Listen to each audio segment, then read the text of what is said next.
Good morning, Shabbat Shalom. Welcome back. This is Rabbi Ed Feinstein at Valley Beth Shalom Torah Study for a Shabbos morning, joined this morning by my dear friends, Rabbi Sherry Hirsch of the American University and Rabbi Mark Gelman of the God Squad and Rabbi Emeritus of Temple Beth Torah of Melville, New York, and now in residence in the wonderful community of South Florida. Mark, Sherry, good morning. Nice to have you here. This morning, we take just a moment to breathe, because this has been an extraordinarily difficult couple of weeks for the Jewish people and for our community. The hostilities in Israel, with thousands of rockets launched into Israeli neighborhoods, schoolyards, farms and shops and synagogues, with the Israeli response trying to root out Hamas, but inevitably destroying life and homes, because that's where Hamas puts their rockets. And the debate in the American community among political leaders, cultural leaders, even religious leaders, frankly, even among rabbis, about whether Israel really has a right to defend itself and what a proportional response is when someone's fired thousands of rockets into your living room. This is a very, very difficult week for us all. And we're so glad that this Shabbos, at least so far, a ceasefire has begun and perhaps will take hold. At the same time, we've seen a number of really, really violent incidences of anti-Semitic, anti-Jewish hatred in the community here in LA. A bunch of diners and a sushi restaurant were beat up. Synagogues and shops have been defaced and vandalized. New York, there's been assaults, and across the country. And there's a deep worry. I think all of us are feeling a great deal of frustration and a great deal of worry at this point. You look into the future of Israel, and they can't form a government. They can't make peace, at least with the Palestinians next door. We all would hope that something would take hold here and change the dialogue from rage and bitterness and militancy to peacemaking, to reconciliation and to understanding. But we know that the kind of bitterness and rage that comes out of this kind of conflict just fuels the next cycle. Nobody wins in a war like this. And the next cycle will come soon. And Israelis, and particularly Israeli young people, are going to have to endure this again. And so there's I think, a great deal of frustration and a great deal of pain and a great deal of worry within the Jewish heart this Shabbos. And as much as I hate to raise it on Shabbos when it should be a day of prayer and a day of hope and a day of rest, I think that's what we're all coming to this Shabbos with. Sherry, you seeing that in the community also? Yeah, I've seen a lot of people really agitated, like off game. I mean, I think there's this heightened sense of what's befalling us. Literally, there's these rockets falling nonstop, and then there's this close to home anti-Semitic, anti-Jewish act. I think people are feeling really unsettled, and they're not sure how to talk to each other. They're not feeling comfortable, even if they can talk to each other. What if you land on this position? What if I land on this position? What does it mean for our friendship? I mean, you really see people on top of all the other losses that we've had this year, on top of all the other anxieties and fears. Just as we're sort of emerging out of COVID, you see people really sort of feeling a new layer of loss, a new layer of anxiety. And it's painful. I mean, I feel it myself, but I think just naming it is also important. Mark, we're rabbis, and we are the people come to when anxiety, when despair, when difficulties of the spirit take hold. Where should we bring people at this point?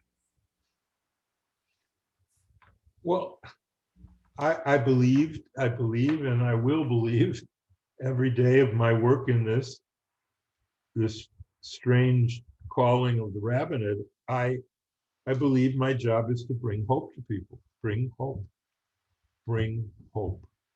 And it doesn't do them any good for them to come and hear me. I mean, I believe for them to come in and hear me say, boy, it's miserable out there.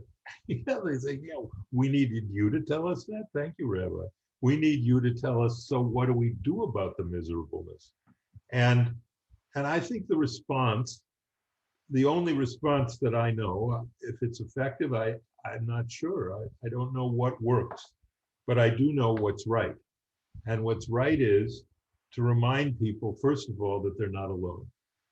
That means on two levels. First, there's other people who feel exactly what they're feeling. So their feelings are normal, they're natural. They're feelings of being wounded and being isolated and confined. And to react to that in a negative way is normal.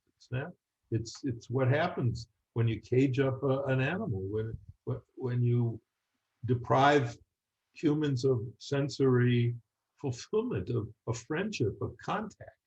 We're social animals, and we haven't had the social. And then we get back to the social, and the country we love, in addition to America, within the deepest place of our heart, is now being attacked. And I also grieve, I want to say this explicitly, for Palestinian deaths. I know they're dying because they're human shields, and I know that they're human shields because Hamas put them there, but they're still humans. They're still human beings, and they're still children, and they're still people who are suffering unbelievable poverty and now death and destruction. And my heart goes out to them, in addition to our own people who are living in bomb shelters, some of them again, to avoid the rockets. So the first thing is tell them they're not alone. That's a source of hope, and that their feelings are not aberrant, but that they are normal and natural. The second thing is to explain to them that God has a role in this, and that God's role in this is, as we learn in Adonai Ro'i in the 23rd Psalm, God's role is to accompany us through the valley of the shadow of death. It's not God's role to eliminate death. It's not God's role to eliminate wolves that might eat the flock that you're shepherding. That's not God's role. God's role is to accompany us through the journey so that we are not just with each other, but we are with the force of the universe that guarantees that goodness will win, the good in us will win, and that what the arc of the universe bends toward, is it freedom or justice that King said? The arc of the universe bends toward Justice. Justice, yes. And that idea that God is with us, combined with the idea that we are with each other and that our feelings are not aberrant, those are the two messages, I think, that can help people crawl out of the holes that we're all in. So the Parsha this week is the second section of the book of Bamidbar, and it's a sort of miscellany of lots of different issues that Moses is sort of sweeping up as they're about to leave Mount Sinai. It begins with the instructions of how the ark and all of its accoutrements are to be carried. It includes various laws, some things that we've talked about in years past, the Sota, for example. And it includes one piece which I think lots and lots of Jews know, which is the three-line priestly blessing. Yivarechecha Adonai v'yishmerecha, may the Lord God bless you and protect you.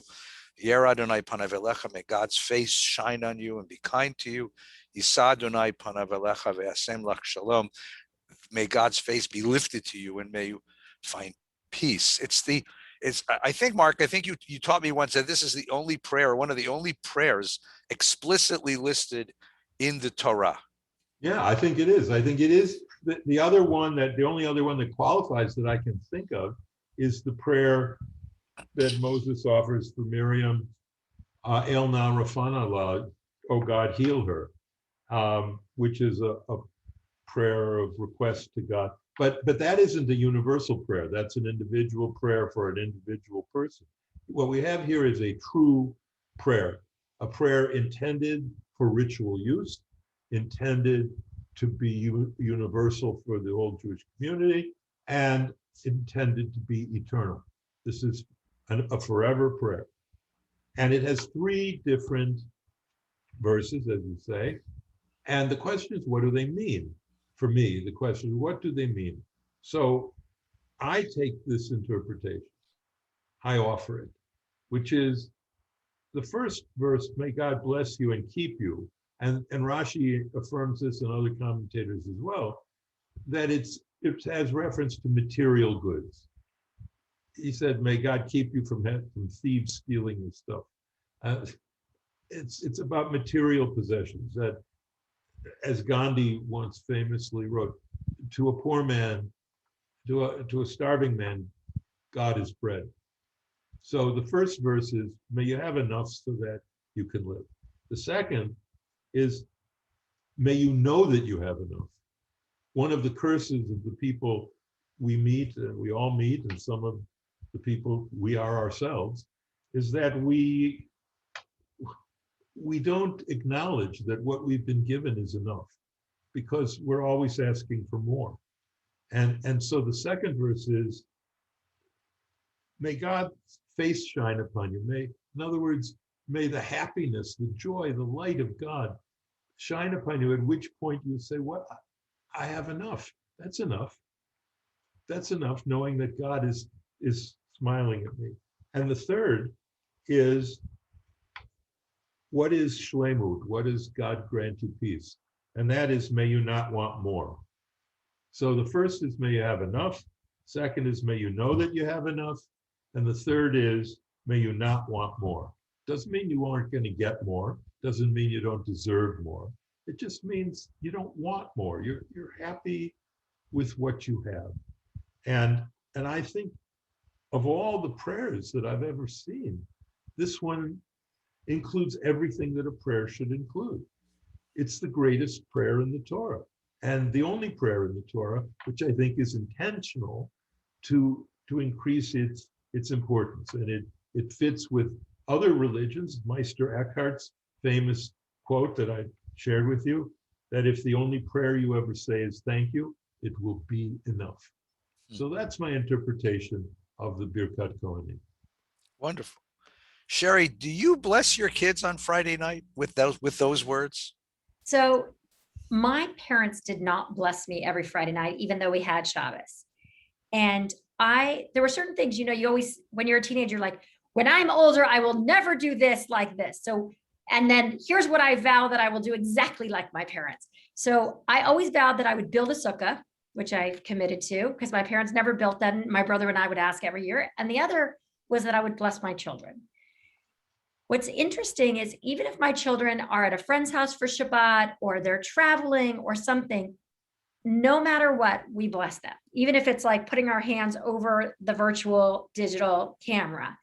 And my kids can be so angry with me. I mean, they're teenagers, right? You hear me speak about them. They can be so upset with me. And the minute comes time for that blessing, literally, they put their hands down. Now, I have a 14-year-old who's like, don't touch the hair. So I have to literally be careful. But we've added something to it, which I think is really important. Every week, I may have mentioned this before, we say something to them that is not about achievement, but it is something that helped us grow in the world, or we saw their impact in the world, no matter what's gone on in the week. So we don't say, like, you got a good grade on your test, or you did so well in your schoolwork, or you did so well on your soccer field. We say, like, I love the way you were a friend to Bryson this week. You really lifted his spirits when he needed it. And they wait for that, because what we're saying is exactly what you said, Mark, is you are enough. And in fact, your presence in the world makes impact every single week. And just in case you didn't see it, we as your parents want you to know it. And so we name it, and every week they wait for it. And sometimes I have one that always says, yeah, I made a lot of impact this week. But that's even part of her way of saying, yeah, I am enough. I got it. Thanks. So the one thing I will add is that traditionally on a Friday night, you say, may you make you like Moshe's children. My children made me take that piece out. They're like, we don't want from somebody else's kids. We just want to be ourselves, only my little rats. So we've taken the whole beginning out. We just go right into the threefold blessing that is quoted in Naso this week. And then we offer them their impact statement, which is, we call it additional blessing. And I would encourage you to do the same. That's lovely. I think that, you see, what Mark's wonderful interpretation um, captures, I think, the deep meaning of the words. Um, but the emotions of this thing is something worth taking a moment to capture, as Sherry's done so nicely. Um, I also bless my children, and it's the most powerful thing, even today when they're big and married already, and they expect me to bless them. Even over Zoom, I can bless them. I think the most emotional thing for me, though, is blessing a bride and groom under the chuppah, which I do at the beginning of the wedding, at the bedekin, but then I do it again when they're finally a couple. I wrap them in a talit. I have their parents come and put their arms about them. And then there's something very plaintive about that moment. You know, Yivarecha Adonai v'yishmerecha. I ask God's protection. Because every parent knows I'm sending a kid into the world. Now I'm sending a couple. I can't protect you all the time. I pray that you're safe. I pray that the world finds, the world is gracious to you. V'yichunecha, you should have grace, that the world will be gracious to you. And then the last one, Yisa Adonai panev elecha, God's face is raised up to you, so that when you look at each other, you see something divine. So that when he looks at her and she looks at him, but they look at each other, there's something divine that they see in each other's eyes. V'yasem lecha shalom. That yasem lecha, you'd say, it should be yitain lechem shalom or yivarechem shalom. Yasem lechem shalom. You should like put shalom on them. So that what is literally what it means is, and find and give them this wonderful gift of wholeness, as Mark said, this wonderful gift of peace in the relationship, in the family they build, in the home that they build. Or to put it the other way, that let God give you the ability, you have the ability to bring to yourselves, to your home, to your community, to the world, you have the ability to bring peace. And the emotions of that moment are just so overflowing, so powerful. Eddie, it's so funny that you say that, because that's my favorite moments in the wedding ceremony. And I learned from you to wrap them in the talit. Parents place their hand on, but then I added my own little flourish. The couple's always facing me through the ceremony. And at that moment, I turn them around because I feel like we're launching them into the world. And at that moment, I don't have any of the photographers getting in the way, nothing. Everybody can see them and they can see out to everybody. And I whispered them to take a look. And then that's the flourish that I add, because exactly like you said, I literally am launching them into the world that they should be a blessing. So it's funny. The reason I became a rabbi was in our home, which was not a particularly religious home, though my grandparents were Orthodox. Every Friday we were blessed by our parents. Mom and dad blessed us every Friday night. And it had such a powerful impact on me that it was the only thing really, but it was the hook that brought me into Jewish studies and into this and visiting Israel and blah, blah, blah. And here I am. The other piece of it that I think makes it powerful, and we should address, is placing your hands on their head. That's what makes this a perfect blessing. It's not just that the words are perfect, which they are. 3 words, 5 words, 7 words. There isn't an extra word in the prayer. It's that we put our hands on their head, and the commandment to bless is to use your hands. And of course, the symbol of the Birkat Kohanim is the split hands. And we form the Shaddai with our fingers, the name of God, and in the Duchanan, in the priestly blessing on Yom Tov. But I think the touching is critical. And now in a non-touch society, both because of fear of disease and fear of all sorts of other crazy fears, I think we don't touch as much. And one day, Tommy asked me, you don't ever, when you bless the bar mitzvah kids, because he came to virtually all our services, and he would sit on my chair on the bima, which freaked out a lot of people. And we had a woman who wouldn't come to services because we had an organ. Then she sees a priest on the bima, says to her daughter, the organ isn't so bad. So Tommy asked me once, why don't you put your hands on the heads of the kids? he says, you give them beautiful blessings. I taught every kid for several months. I knew who they are. I said something about what I've learned, what they love, what they don't love, what I think their abilities are. But I didn't put my hands on their head because I'm such an intellectual snob. And he said, I think you're forgetting that you're also a priest and that the touch is a big thing. He said, when you visit people in the hospital and you pray over them, do you touch their head? I said, no, I never touched them. He said, you should. And from that time on, I would always ask people, do you mind if I put my hands on your head to give you a blessing? They said, yes, I'd like you to put your hands on my head. Give me a blessing. But So I think there's also the touching is key. there's also, Mark, an intimacy about the head, right? If you think about your head is where, like, I don't know this, please, scientists out there, correct me, but you have all this nervous system in your head. So like getting your head massaged, getting your hair brushed, getting your hair done. I mean, maybe you guys with a little less, don't know from that, but the head is a very intimate spot, right? It's the place of the live. It's the head and the heart, right? And it's this very complicated spot. And then you take the fingers, which are the inside, which is very intimate, right? Like you hold the Kiddush cup with the inside, you hold someone's face with the inside. You have this very intimate interaction, and putting your hands on someone's head is a very intimate interaction and not something that you do in regular life. That's right. And it's the only thing you can touch legitimately. It is in public in another way. Let me tell you the most moving moment of my spiritual life, my whole life, was the bat mitzvah of our first child, our daughter Mara. And so we're on the bima, and this week was her Torah portion. Naso was her Parsha. So she's reading the Birkat Kohanim, and I give her a blessing of how blah, blah, blah. I don't even know what I said. I'm bawling my eyes out. I'm just crying like a baby. And I'm finally, I'm going to put my hands on my child's head and pronounce the Birkat Kohanim. She takes my hands and stops me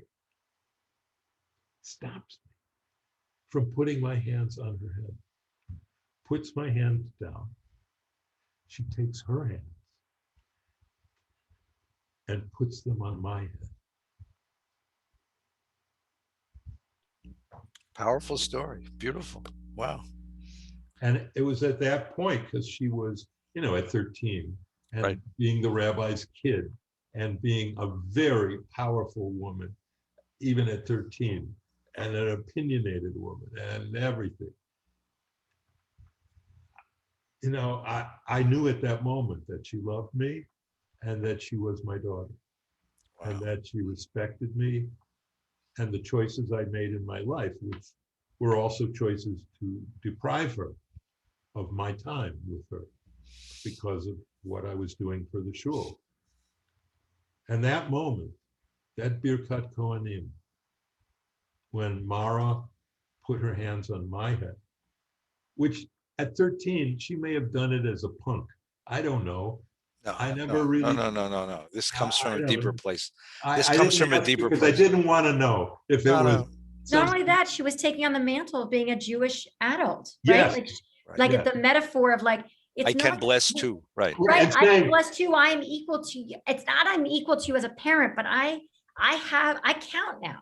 Yes, and also, I want all of you in the congregation to know, this is not my rabbi. This is my daddy. My Abba, right. Yeah, very beautiful. So let me ask an embarrassing question now, because we've all expressed our emotions about this thing. What is present in those moments, in those beautiful moments you both described, that doesn't seem to carry on into regular Jewish prayer, right? Regular Jewish prayer, going to services, high holiday, Shabbos. I mean, the Pew study came out a couple of weeks ago, and once again, Jews scored the bottom of the rung Jews score the top of the rung in terms of pride in being Jewish, but the bottom in terms of participating in regular prayer and in synagogue life. So what's present in those moments, those deeply emotional moments of blessing, that isn't present in moments of prayer that people are craving so very deeply? What are we missing, guys? What can we learn from Yivarecha Adonai v'yishmerecha that needs to be brought into these other moments of worship, of prayer, of prayerfulness? Look, I think it's connection. I mean, if you're just, and it's what the rabbis spoke of often about keva and kavanah, that distinction between fixed and intentional prayer. Prayer, and I just wrote a sermon about this for Yontif, when the rabbis had to replace all the sacrifices of the temple, they replaced each one with a prayer, which they invented. They invented praying and they invented the prayers. And of course, they had to do it because the temple was destroyed. The altar was destroyed. The priests were mainly annihilated. So they had to do it. But my sermon is sort of a sermon of regret that we have lost what I would call sacrificial Judaism. And what that means is and the reason for what you're describing in the insufficiency of prayer, Eddie, is a prayer is not like offering up a lamb. It's not. A lamb is a gift to God that costs you, and there's emotion in it and there's power in it. The problem is words don't have that kind of sacrificial power. A prayer is not the same as offering something tangible. And so I think the reason that Jews don't pray is because they don't believe in God. And because they don't believe in God in a large measure, they aren't really convinced that praying to God is a good thing. But I think partly as I try to teach them to come through that disbelief, it's because they think of prayer and they think of God as a gumball machine. That prayer is the quarter, and you put the prayer in and God gives you a gumball, which is when you think of it, a very childish form of theology. If you think of prayer as containing some petitions, but also prayer as opportunities to thank God. Also, prayers are opportunities to atone for your sins. Prayers are also opportunities to express wonder and awe at the created world. So, when I teach kids, because I try to teach this in the youngest stages, so they don't just think of prayer as, trying to put a quarter in the gumball machine. I teach them thanks, gimme, oops, and wow. That those are the four kinds of prayers. And once you broaden your understanding of prayer beyond petitionary prayer, beyond asking God for stuff, most of which you can get yourself. Oh Lord, won't you buy me a Mercedes-Benz, as Janis Joplin famously prayed and sang. Once you understand that prayer is more than that, prayer is the full way that we acknowledge our relationship to the source of being, to the source of morality, to the source of the physical world. It's how we connect. And we don't just connect by asking for things. We connect by thanking God. We connect by apologizing to others through God. And we thank God by acknowledging our awe and wonder at the world. Ma rabu ma'asecha, Adonai kulam b'chachma asita. How wondrous are your works, O Lord, and wisdom you have made them all. So I think we need to broaden the idea of prayer, and we need to understand that it's okay not to believe in God. Yet, just add one word, yet. You say, I don't believe in God yet. Okay, you don't believe in God yet. That's fine. Let's talk. Let's engage in a journey together. And maybe, perhaps, maybe someday, some way, when something will happen, like it did for Rosenzweig, who didn't believe in God and then won Yontif, he had this theophany and became religious. And his friend, Martin Buber, was not religious. So I think that's what I think. Sherry, how do we build a bridge from these deeply emotional moments of blessing to prayer? Well, I was thinking about what you asked, Eddie, and I realized that prayer is a very loaded word. In those emotional moments, I don't think myself praying. I feel like I'm connecting, right? I'm not sitting there and now I'm praying with my child. I feel I'm connected, right? So I think the problem is a linguistic one. We think prayer is when you're sitting with the prayer book and having this set formula of prayers that you do, and that's when you talk to God. And if you don't do that correctly, you're somehow not praying. And if you do it right, you are praying. And praying happens in the synagogue at high holidays, right? Like we have very fixed notions of what that word means and all sort of the boxes that go under it. And for me, prayer, as I've understood through Judaism, not just Sherry Hirsch, is when we talk to God and God talks to us. And, some of it do it through study, some of it's through meditation. Like prayer is this big, all-encompassing word, but we've narrowed it and limited it. So when you asked, is that moment a moment of prayer? Absolutely. But would I've ever said that before? No, but I will tell you, I was at a rabbinic retreat and I didn't go to Minyan, but I went to yoga and I did my yoga and I prayed. And so I was sitting at breakfast and they said, we didn't see you at Minyan. I said, oh, they said, you didn't want to pray? I said, I prayed, right? Like there was sort of this limited understanding. And then everyone was like, oh, Sherry, that's so brilliant. Like I prayed, I just didn't pray in a Minyan with you in that way this morning, right? But I prayed, I don't miss a day. It's just, I didn't do that set formula. So I think we've got to expand the notion of what that means. I think that's very wise. I mean, I've seen prayer I think prayer is an aesthetic. It's an aesthetic form, and an aesthetic form speaks to the emotions.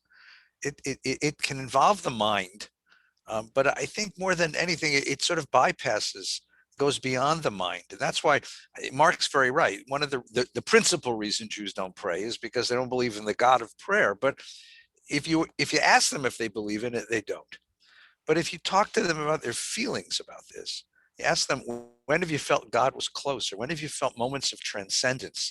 When have you felt touched by something bigger than yourself in the universe? Almost everybody has an answer to those questions. And the question is like, how do you organize sort of this emotional experience, this emotional either catharsis or emotional expression?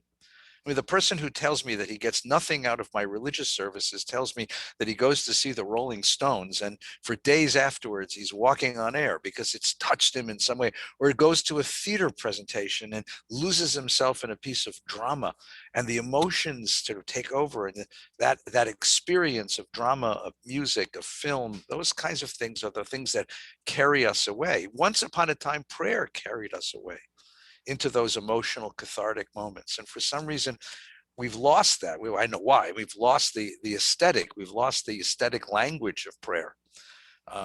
It's like a person from another culture watching a film and not quite understanding what they're watching. We've lost the aesthetic culture. And the question is, should we try to replace it? Should we try to bring it back to that? Or should we find a new way of expressing those deepest, darkest, the emotions of the heart that prayer once was a vehicle for? That I think is such an interesting question for those of us who lead communities and work in communities. And then the problem is there's some people who still find prayer so very meaningful. So you have to reconcile the needs of multiple communities. I'm very jealous. The few times in my life I've been able to go and visit a Black church, an African-American church. It's such an emotional experience. God is an uncle. God is your uncle God, who's right there, and you can talk to him and he's there for you, and you scream and you raise your hands and you sing, and there's just an emotional catharsis. And then I come to my nice suburban synagogue full of my wonderfully heavily educated suburban Jews, and they're all sort of like, I was looking, where do you let that out? So maybe a yoga class is taka, where you let it out, and a concert is where it comes out. These are the things that I think we miss. I think that we miss.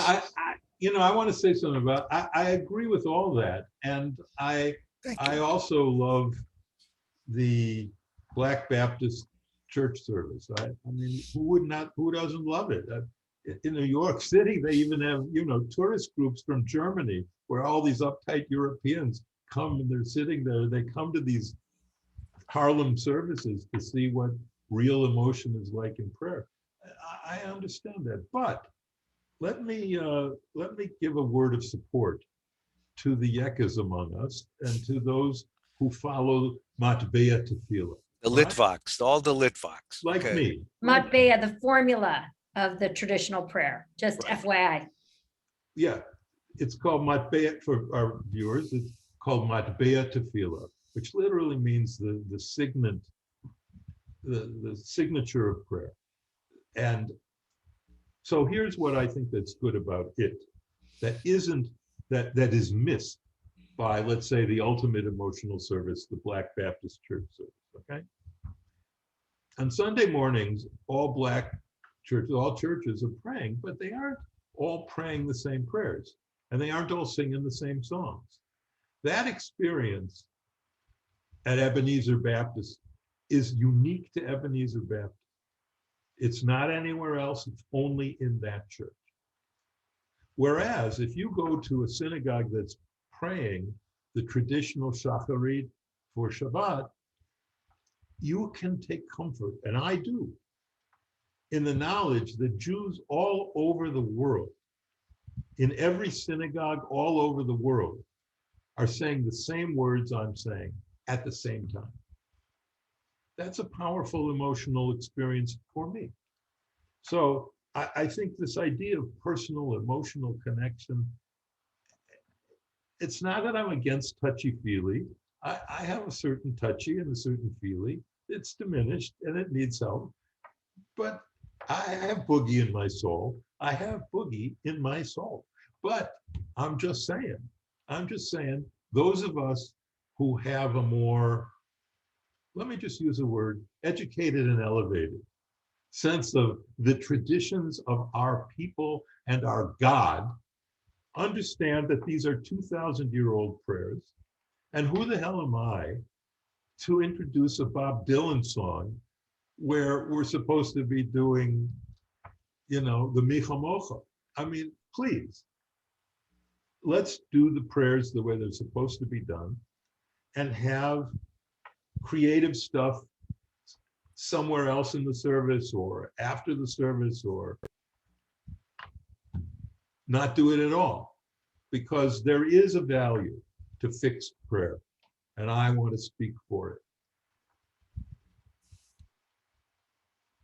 And so, ladies and gentlemen, the Reform Rabbi calling out the two conservative rabbis for their messing with the tradition. I just want, in case the Messiah is too far away to come. The irony. Did he hear it? I was sitting there thinking of, wow, this is unexpected. Wonderful, Mark. Welcome to the Rabbinical Assembly, Mark. But I'm the only Litvak in the Reform movement. You can pay your dues. So yeah, you got to remember that. I don't exactly, you're not looking at a sort of traditional Reform rabbi or a traditional anything. Right. But right. There's something it's very beautiful. And the conservative movement might really welcome you with open arms. I'm ready. There you go. So I'll finish today with my story of touching and blessing. So many years ago, I was very, very ill and had to have a very, very serious surgery. And because the surgery was scheduled, and then I went for 4 different second opinions to make absolutely sure this is what they needed to do to me. And the strangest thing was that I went to these doctors. They were high-powered specialists. Friends had made appointments for me to see these people. And I walked into each doctor's office with a big manila envelope full of my CAT scan records and my blood test records and my examination records. So it was very clear what I had. And each one of these physicians, expert physicians, specialists, said to me, okay, take off your shirt and get on a table. Take off my shirt, get on the table, and each one of these guys washes his hands, comes over, and places his hands on my abdomen to see if he can feel the tumor. Now, the first guy that did this, I figured, okay, he wants to see if he can feel the tumor, see how big it is, what needs to be done about it. But it was curious because I had handed him the CAT scan images, and there was nothing he could feel with his fingers that the CAT scan didn't tell him much more vividly what was there. And then the second guy did it. And by then I began to suspect that something else was going on here. And when the third guy did it, I knew for sure. This is what we rabbis call ritual. There was nothing that their fingers could tell them that the CAT scan and the blood tests and the MRI images couldn't have told them better. But that wasn't the purpose of the gesture. The purpose of the gesture is, as we've discussed today, a doctor is a healer. And the doctor-patient relationship, no matter how technical it's gotten and how much biochemistry intervenes, the doctor-patient relationship is still a human transaction. He is a healer and in many ways still a shaman. And I am a patient.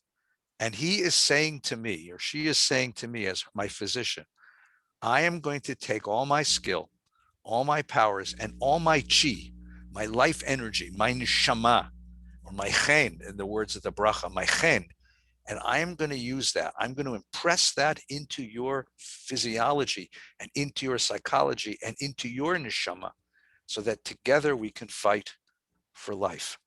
And by the time I got to the third one of these specialists, and this person said, take off your shirt, get on the table, washes his hands, comes over, he puts his hand, I start crying.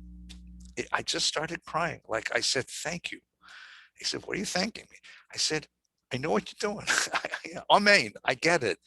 You know, I think that what we've described today, the power of this blessing, when it works, is to say to one another, I'm going to try and take all the godliness in me, all the God power, the chen in me, and I'm going to impress it. Ve'asem lecha shalom. I'm putting it on you so that you will carry this power into the world as you get into this Shabbos, as you get into this week, and as you get into this marriage, and as you get into this next moment of your life. And today, I think the three of us as rabbis in Israel offer you all of our blessings, because the Jewish people is hurting today, hurting badly. And I think the Jewish people needs a hand on the head, a hand on the neshama, on the soul, and the words of this blessing, Yivarecha Adonai v'yishmerecha, may God protect you. May we find light together, and may we together share the chen, the strength of our being. May God's presence lift us all up to share with one another the blessings of shalom, of peace. Amen. Thank you for being with us. Have a good Shabbos. Following this, of course, service from Valley Beth Shalom at 11:30. Rabbi Silverman's with us. 9 o'clock tonight. 6 o'clock tonight. Yossi is Mincha Mariv, and at 9 o'clock tonight is the 9 o'clock tonight is Havdalah. And I wish all of you a very peaceful and sweet week. Shabbat Shalom. Shabbat shalom. Shabbat shalom.